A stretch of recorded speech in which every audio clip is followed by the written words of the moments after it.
kita mulakan pembelajaran, mari kita lihat siapa yang akan mengajar pada hari ini. Adakah yang akan mengajar mukanya seperti ini? Ataupun seperti ini? Tapi sebenarnya mukanya seperti ini.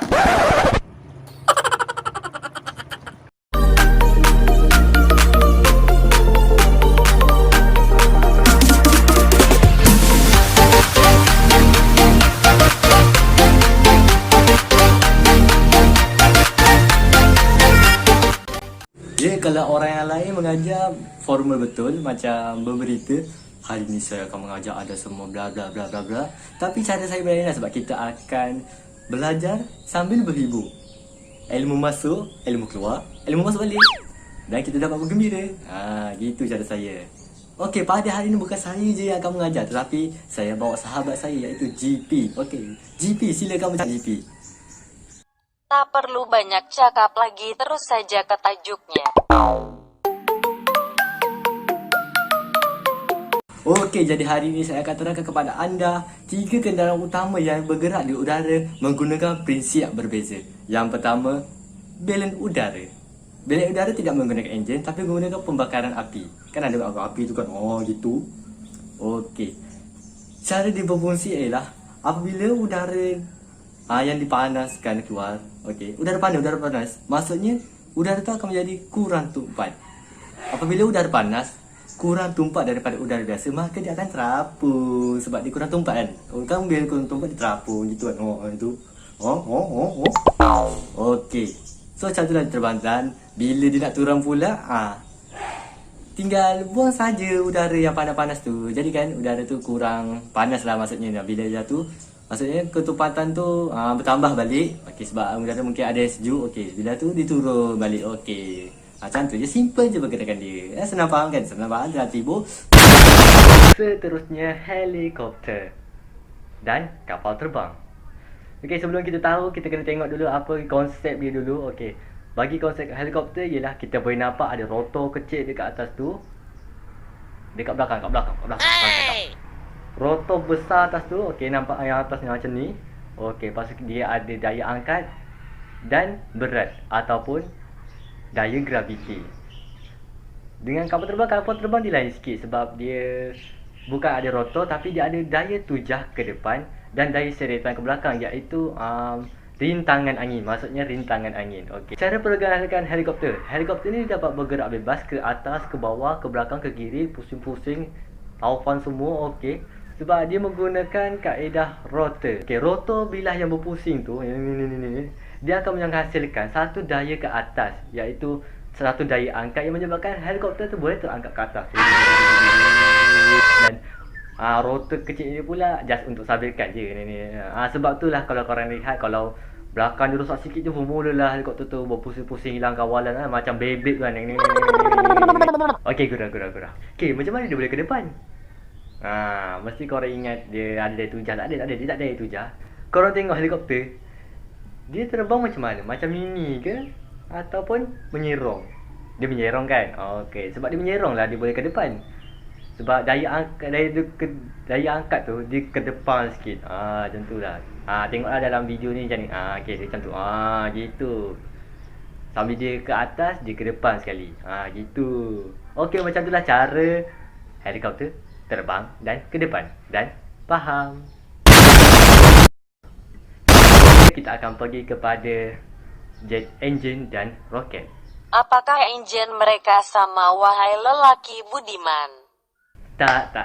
Cara mereka punya enjin berbeza dan cara penghasilannya juga berbeza. Okey. Bagi enjin roket yang kita boleh lihat pada kapal terbang biasa dan jet pejuang. So, untuk menghasilkan gas yang kuat di dalam tu, kita perlukan bahan api, iaitu kerosin dan udara daripada luar. Cara udara masuk ialah daripada turbin yang diberputar oleh pemampatnya. Okey, itu dia. Turbin, pemampatnya kat situ. Pada suhu yang tinggi, udara dimampatkan dan dipaksa masuk ke dalam ruang pembakaran di mana bahan api kerosin tadi dan udara yang panas tadi bercampur dan terbakar. Dan menghasilkan satu gas yang kuat dan dipaksa keluar daripada exhaust jet engine. Dia punya keluar tu, gas ni keluar laju. Sok yang tu. Satu momentum ke belakang yang kuat menghasilkan satu daya tujah ke depan yang menolak kapal ke depan mengikut prinsip keabadian momentum. Okey, itu dia untuk jet engine. Dan roket pula, roket dia berbeza sikit sebab dia tak perlukan udara. Sebab dia memang dah ada tangki cecair oksigen di dalam tu, dan bahan bakar dia dah daripada tangki hidrogen cecair. Okey, cara pembakaran dia, bila dua-dua tu dimasukkan ke dalam ruang pembakaran, dia akan terbakar panas semua. Okey, lepas tu dia akan menghasilkan satu gas yang dipaksa keluar dari bawah. Gas akan dipaksa keluar pada gelojan yang tinggi ke bawah. Oleh itu, satu momentum ke bawah yang kuat menghasilkan satu daya tujah ke atas yang menyebabkan roket terbang ke atas. Itu je, mudah je. Dua-dua ni mengikut prinsip keabadian momentum juga. Untuk kalian yang tidak tahu maksud momentum, sila cari dan pahamkan sendiri karena kami tidak dibayar untuk terangkan. Okey. Minta maaf. Dia ini memang bacot sikit orangnya. Okey, ni dia punya ringkasan tentang jet engine dan engine roket. Silalah tengok dia punya carta parah semua ni. Sebab saya baca buku teks sebab saya tak hafal. Okey, kita tengok kat sini ya. Persamaan dia pada prinsip keabadian momentum. Okey, sebab saya cakap tadi di prinsip keabadian momentum. Daya tujah ke belakang sama dengan kuatnya daya tujah ke depan menyebabkan dia ke depan dan ke atas. Itu dia. Okey, struktur binaan mempunyai sayap bentuk aerofoil. Saya akan terangkan nanti apa maksud aerofoil. Okey, kalau roket pula mempunyai banyak peringkat. Sebab bila dia sampai satu peringkat, dia akan melepaskan satu bahagian. Dia sampai garis merah, lepaskan lagi untuk menghasilkan saja tujah kuat. Macam tu. Kawasan berfungsi untuk jet engine pada atmosfera. Sebab dia nak kumpulkan udara kat atmosfera. Dekat angkasa mana ada udara kan. Okey, kawasan berfungsi atmosfera dan angkasa lepas. Okey, sebab dia tak perlukan udara pun, sebab dia tinggal ke atas je. Okey, mudah. Bahan api kerosin untuk jet engine dan cecair hidrogen untuk roket. Bekalan oksigen tadi dari atmosfera untuk jet engine, dan simpanan cecair oksigen tu daripada tangki cecair daripada tangki cecair oksigen tadi. Okey, itu dia. Operasi, okey, mempapadkan udara dan pembakaran bahan api. Okey, tu. Okey, operasi bagi roket pula pembakaran bahan api sahaja. Dia tak perlukan pemantau semua. Memang dibakar je cukup kuat dah untuk menghasilkan satu gas tu. Okey. Cara pelancaran, okey, memerlukan satu landasan yang panjang untuk dilancarkan. Maksudnya bila kita tengah nak jalan dulu, dia kumpulkan udara dulu baru pembakaran tu boleh terhasil. Okey, sebab tu dia jalan macam ni, baru terbang. Cara pelancaran bagi roket dia tak perlukan landasan panjang, just tutup tegak je. Bagaimana pula dengan kapal terbang dengan jet nak naik ke atas? Dia dah boleh ke depan, tapi macam mana dia naik ke atas? Kalau macam bela udara sebab kurang tempat. Kalau macam helikopter sebab ada rotor bilah. Kalau roket dia tinggal ke atas. Macam mana pula kapal terbang semua ni boleh ke atas pula? Okey, siapa boleh terangkan? Kerana prinsip Bernoulli. Okey, bijak kali kau ya. Kau ni memang bijak, bukan gemuruh untuk kau. Terima kasih. Okey, boleh GP terangkan macam mana prinsip Bernoulli ni berfungsi? Prinsip Bernoulli menyatakan bahwa benda liar yang bergerak dengan laju tinggi akan menghasilkan tekanan yang rendah pada kawasan tersebut.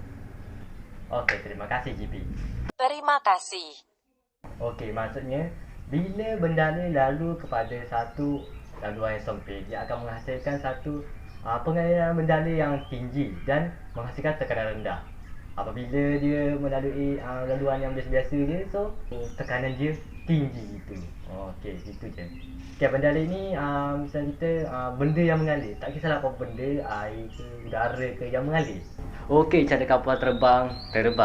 Okey, seperti saya cakap tadi, dia ada sayap aerofoil dia. Okey, bila benda air iaitu udara lalu di atas dia, di atas sayap tu, maka pengaliran udara itu laju, so menghasilkan tekanan yang rendah. Okey, bila dari bawah, pengaliran dia rendah, so tekanan dia pula tinggi. bila tekanan di bawah sayap itu tinggi, maka ia akan menolak kapal terbang ke atas sebab daya angkat lebih kuat daripada daya graviti. Okey, cara kita terbang dia. Okey, macam tu lah kapal terbang boleh terbang ke atas sebab dia mempunyai sayap aerofoil yang memudah pakaian atas dia ada daya angkat ke atas dan tekanan dia rendah, dan bahagian di bawah dia yang tekanan dia tinggi menolak kapal terbang ke atas.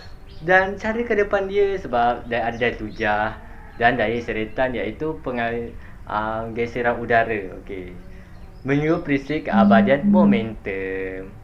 Okey, itu saja ajaran saya pada hari ini. Semoga anda semua faham, dan yang perlu faham tu boleh tanya cikgu balik ya, sebab saya hanya mengajar apa yang saya faham saja. Bukan gurau-gurau. Dan pukul aja budak ini biar aku senang. Okey, terima kasih kerana sudah menonton video ini. Semoga sila subscribe dan still setia untuk like dan nonton lagi ya. Dan cuba kalau komen di bawah kalau mau nonton lagi video ini. Subscribe itu gratis. Jangan lupa like and share. Ya, terima kasih sekali lagi kerana saya tidak berseorangan diri kerana saya ada GP. Ya, yang turut setia membantu saya dalam membuat video ini. Bukan kau seorang. Siapa tu?